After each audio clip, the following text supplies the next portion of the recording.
할렐루야. 아침 7시에 찾아가는 하나님의 말씀 서주호 목사입니다. 오늘 주신 하나님의 말씀은 마가복음 9장 33절에서 35절까지 말씀입니다.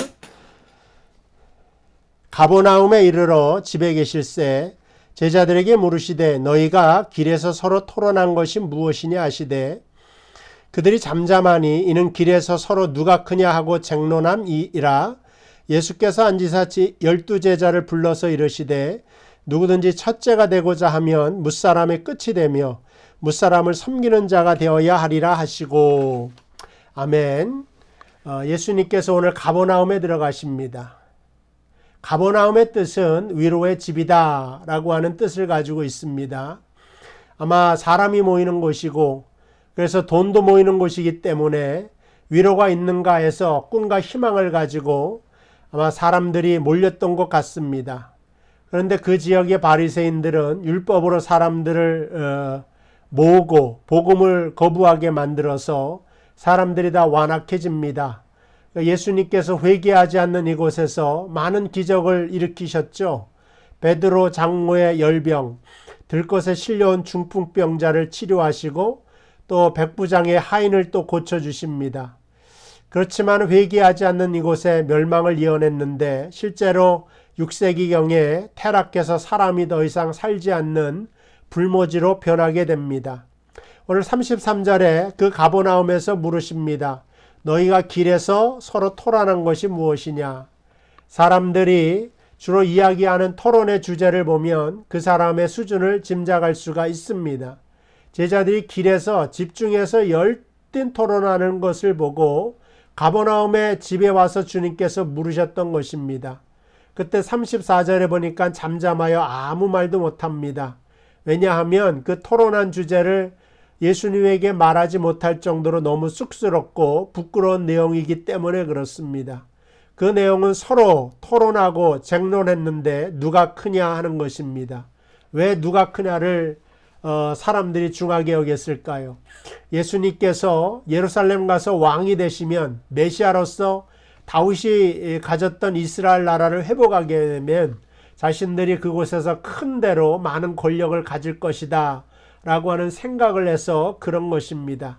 그런 주님이 그런 제자를 향하여서 주님께서는 너희가 첫째가 되고자 하면 무사람의 끝이 되며 무사람을 섬기는 자가 되어야 하리라 라고 하는 말씀으로 결론을 맺고 있습니다. 예수님께서는 많은 중요한 메시지를 비유로 말씀하셨는데 마가복음 4장에 보면은 천국에 대한 비유가 나옵니다. 거기 31절, 4장 31절 한번 여러분 펴보시기 바랍니다.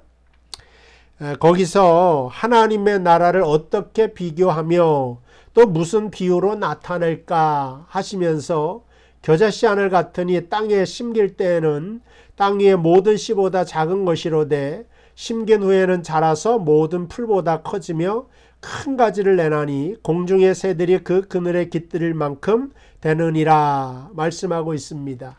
여기서 우리가 볼 때 이스라엘 백성들은 겨자씨 한 알 그러면은 작다고 하는 것을 다 알고 있습니다. 누구든지 알고 있습니다. 그래서 땅의 모든 씨보다 작은데 심긴 후에는 자라서 모든 풀보다 커진다. 그래서 겨자씨가 사실은 1년생 또 2년까지도 자라기 때문에 풀만큼 자라는데 사람들이 여기 뜻하지 않게 나무가 된다 이런 말씀을 하셨어요. 그러니까 이거는 비정상적인 성장이라고 하는 것을 제자들은 또 다 알고 있죠. 왜냐하면 겨자씨는 풀만큼 자라는 것이지 나무처럼 되는 것은 아니기 때문에 그렇습니다. 여기서 생각하는 것은 하나님의 나라가 이루어지는데 초월성이 있다. 그러니까 환경을 초월하고 그가 가진 유전적인 형질마저도 초월하는 놀라운 역사, 그 속에 그 잠재력, 그 가능성을 주님께서 말씀하고 있습니다. 우리가 겉으로 보면 천국이라는 것은 놀랍게 자라고 성장하고 커지는구나. 규모와 크기만을 생각할 수가 있는데 그 마지막 결론이 뭐냐? 새가 와서 그 가지에 깃든다라고 하는 것입니다. 그러니까 새를 위한 그늘이 되어주고 새를 위한 안식처가 되어주고 새는 그것을 통하여서 새끼를 낳고 기르고 양육하게 되는 것이 바로 천국의 본질이다라고 하는 것을 우리는 깨달을 수가 있는 것입니다. 그러니까 여기서 보면은 크기에 너무 집착하게 되면 그 본질을 잃고 만다. 그러니까 오늘날 교회도 마찬가지죠. 우리가 교회를 평가할 때도 크기에 따라 평가하게 된다면 사실은 이건 본질을 외면한 것이고 아무것도 아닌 것이 된다. 너무나도 잘 알고 있지만 우리가 너무나도 쉽게 실패하기도 하고 오해하는 부분이 여기에 있다라고 하는 생각을 합니다. 그러니까 누가 크냐는 제자들이 생각했던 누가 크냐는 하나님 나라의 본질도 아니고 주님의 가르침도 아니다. 그러한 말씀을 하고 있습니다. 무엇이 중요하냐? 너희가 섬기는 자가 되어서 누군가의 그늘이 되어주고 누군가의 안식처가 되어주는 것이 진짜 큰 자다라고 하는 사실을 우리에게 알려줍니다. 좀 더 우리가 오늘 주신 하나님의 말씀을 생각해 보면 바로 어린아이를 데려다가 주님께서 안으셨다 하는 장면이 나오고 있습니다. 36절에 보시면 어린아이 하나를 데려다가 주님께서 안으십니다. 여기서 어린아이라고 하는 것은 파이디온이라고 해서 유아를 말합니다. 한두 살 먹은 유아. 나는 오병이어의 기적에서 어린아이는 거기는 이제 좀 자란 아이고 한 12살, 13살 어린아이고 여기선 유아 가장 작은 아이를 가져다가 안으십니다. 우리가 알다시피 이스라엘 백성이 사람의 숫자를 셀 때는 먼저 여성들의 숫자를 세지 않고 어린아이의 숫자를 세지 않습니다. 왜 그러냐?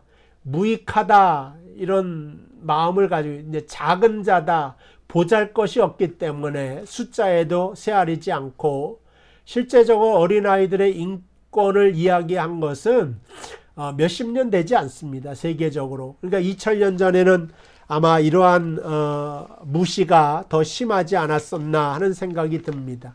세상적으로 무가치한 이 어린아이를 품에 안으시고 너희가 이 어린아이를 영접하면 나를 영접하는 것이고 나를 영접하면 하나님을 영접한 것이다.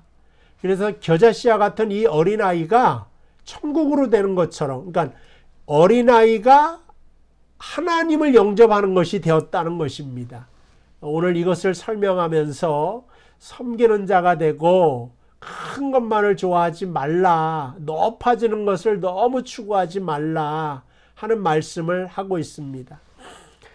제가 오늘 잠깐 예화를 들자면 제가 캐나다에 와서 주차를 하다가 실수로 차를 옆에 차를 살짝 스치게 됐는데 제 눈에는 자국도 나지 않는데 주인이 성난 표정으로 와서 면허증을 요구하고 보험증을 요구해서 그것을 줬는데 나중에 청구된 금액이 제가 생각한 이상의 금액이 나온 것입니다.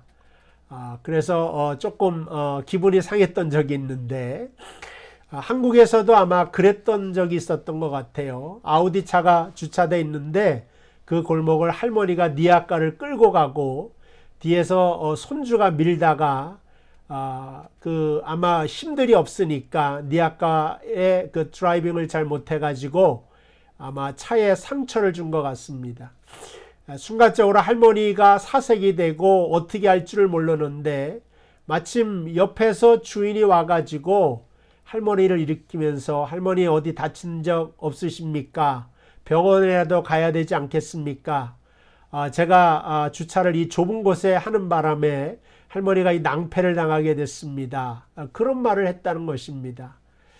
그래서 그 옆에서 그것을 보고 있던 사람이 너무 감동을 받아서 페이스북에 올렸는데 아우디사가 그것을 읽고 그 차주 되시는 분이 혹시라도 이것을 보면은 우리 지점에 찾아오면 무료로 고쳐주겠다. 그래서 아마 화제가 된 적이 있었던 것 같습니다.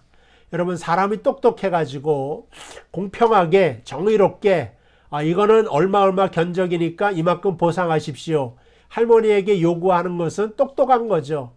근데 천국은 똑똑한 사람을 원하는 것이 아니라 따뜻한 사람이 되어라.